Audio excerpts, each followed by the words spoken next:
यानी governor legislative council के अंदर तो कितने लोगों को नॉमिनेट करता है? 1/6 मेंबर को। अगर राजस्थान वाला एग्जांपल याद है तो कितने लोग हो जाएंगे? 11। कितने थे? 11। कहाँ से आएंगे पता ही अपने को, लिटरेचर से आएंगे, आर्ट्स से आएंगे, साइंस से। एक नया वर्ड आ गया, कोऑपरेटिव मूवमेंट। देखो कोऑपरेटिव मूवमेंट वो चीजें हैं, यानी जब मान लेते हैं कोऑपरेटिव मतलब क्या होता है? सहयोग। मूवमेंट यानी कार्य, यानी जो सहयोग के कार्य करते हो उन्हें कहते हैं कोऑपरेटिव मूवमेंट्स। जैसे कि मान लो बाढ़ आ गई तो सरकार ही सारे काम करती है, या कुछ एनजीओ भी आगे आते हैं बाढ़ पीड़ितों की हेल्प करने के लिए। आते हैं ना कुछ लोग, उनको खाना रसद या जो भी उनको मेडिकल ट्रीटमेंट की जरूरत हो, आते हैं कुछ लोग आगे। तो वो लोग कौन होते हैं? कोऑपरेटिव मूवमेंट वाले या कोऑपरेटिव सोसाइटी वाले। आगे सोशल सर्विस, तो इनसे रिलेटेड लोग जो इनके फील्ड में एक्सपर्ट हैं, वेल नोन नेम है, उनको 11 लोगों को लेजिस्लेटिव काउंसिल में गवर्नर नॉमिनेट कर देता है। आई प्रश्न? सिंपल है। अगर असेंबली में उसे लगे, ठीक है, कंसीडर अगर वो विचार करे ऐसा कि एंग्लो इंडियन कम्युनिटी को तो पर्याप्त रिप्रेजेंटेशन मिला ही नहीं, सफिशिएंट यानी पर्याप्त रिप्रेजेंटेशन यानी प्रतिनिधित्व है, यानी एंग्लो इंडियन कम्युनिटी का तो कोई जीत कर ही नहीं आया। कितने लोग होते हैं असेंबली में? 200। तो 200 में कोई एंग्लो इंडियन नहीं आया जीत के, तो मिला है उनको रिप्रेजेंटेशन। तब वो क्या करेगा कि ऐसे होता है वैसे तो, ठीक है, एक किसको जोड़ देगा? Anglo Indian. और ये कुछ जरूरी नहीं है कि वो एंग्लो इंडियन बनाए, ठीक है। कई बार क्या होता है कि जैसे कि मान लेते हैं 200 इनमें से 190 तो हो जाते हैं अलग और 10 आ जाते हैं एंग्लो इंडियन। पहले ही कितने पहुंच चुके जीत कर? 10। तो जरूरत है रिप्रेजेंटेशन की, पहले आगे बहुत। लेकिन फिर भी एक हेल्दी ट्रेडिशन बना हुआ है कि गवर्नर करता ही है, बाकी में जरूरी नहीं है, संविधान में नहीं खाली करना जरूरी है। आया समझ में ना? ये तो पढ़ा हुआ आपने 2-3 बार।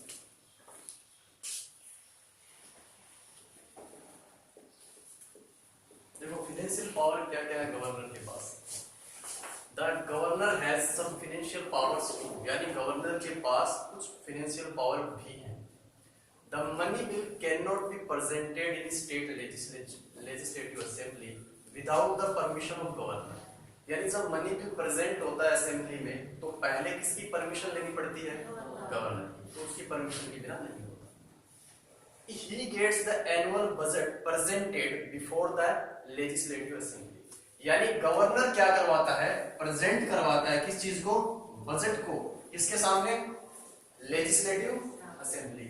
यहां भी सिंपल ऊपर वाला ही सेंस देंगे कि एनुअल बजट पेश करने से पहले फाइनेंस मिनिस्टर किसकी परमिशन लेता है? गवर्नर की। तो एक तरह से ये लिखा गया है कि वह करवाता है, या ऐसे भी कर सकते हो कि उसकी परमिशन से होता है। यहां देखना, and no demand for grants. Grant होते हैं अनुदान। क्या होते हैं ग्रांट? अनुदान, ठीक है। Can be made without his permission, यानी गवर्नर की परमिशन के बगैर कोई भी ग्रांट्स नहीं दिए जाते हैं, ठीक है। आगे, governor can also demand for extra supplementary. Supplementary exam में लेते हो, इसका मतलब क्या होता है भाई? आप एग्जाम में लिखते हो तो आपके अगर ये जो पहले जो आपको दी जाती है आंसर शीट वो फिल हो जाती है, तो क्या लिख रहे हो? मतलब क्या हुआ?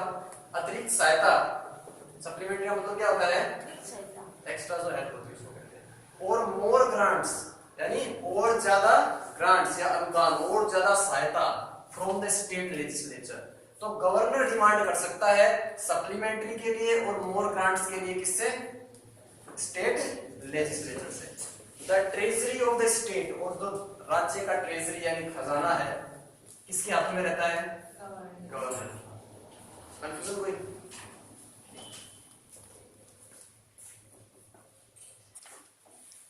देखो जुडिशियल पावर के अंदर इसके आगे और भी कई बातें हैं।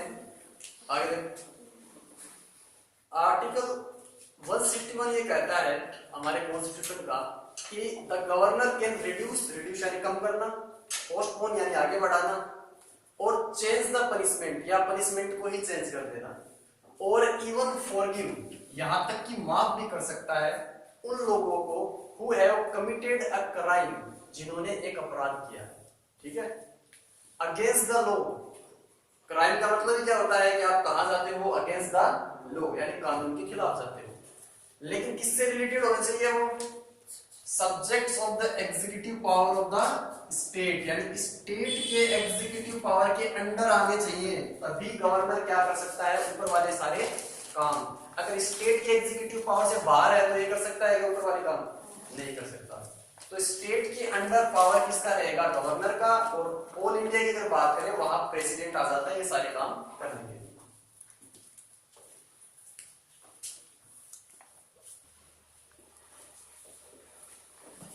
कौन सा पावर चल रहा है अपना?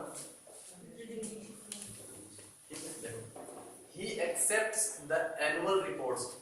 हमने स्टार्टिंग में देखा था एग्जीक्यूटिव पावर में कि इसने कुछ लोगों को अपॉइंट किया। कौन कौन थे वो लोग?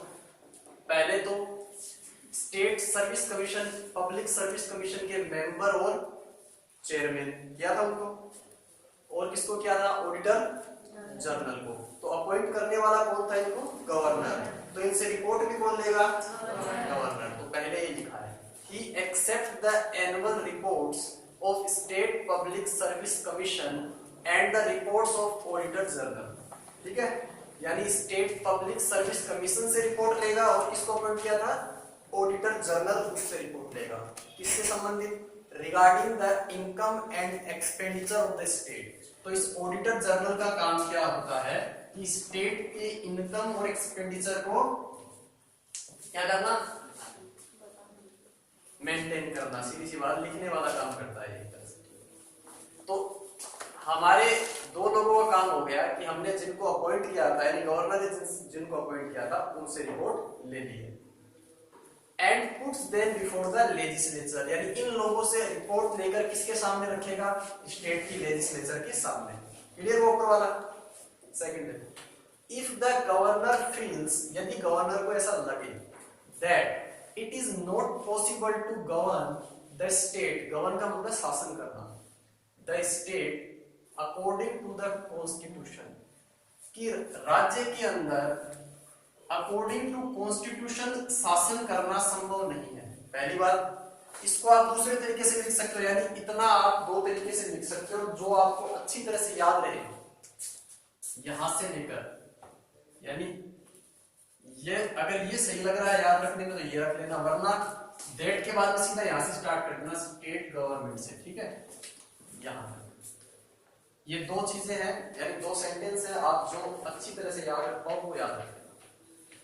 यदि गवर्नर को क्या फील हो कि स्टेट की गवर्नमेंट जो है is not functioning according to the constitution, यानी स्टेट की जो गवर्नमेंट है वो अकॉर्डिंग टू कॉन्स्टिट्यूशन वर्क नहीं कर रही। आई बात समझ में? यानी प्रेसिडेंट को ऐसा फील हो कि उसके राज्य के अंदर जो स्टेट गवर्नमेंट है वो कैसे काम नहीं कर रही है according to constitution, then he can inform the president about this failure of the constitutional system.